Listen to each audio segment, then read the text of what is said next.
Hello guys, welcome back to my channel. आज बनवणार आहे मी साबुदाण्याची क्रंची थालीपीठ।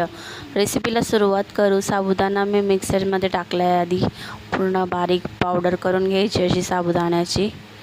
जेवढं आपल्याला बारीक करता येईल तेवढं करायचं।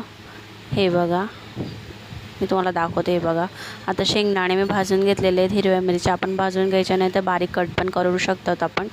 मी डायरेक्ट मिक्सरमध्ये टाकल्या आहेत त्या। मी पेस्ट बनवणार आहे, असे ठेचासारखं होतं।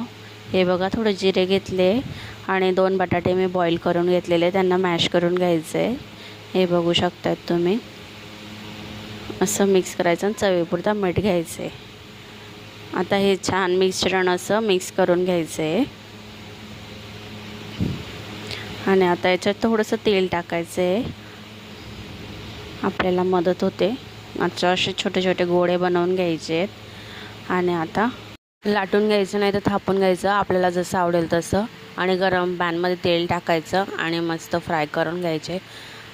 ही रेसिपी तुम्हाला कशी वाटली मला कमेंटमध्ये नक्की सांगा। अशीच छान छान रेसिपीसाठी चॅनलला सबस्क्राईब करा। Thanks for watching guys.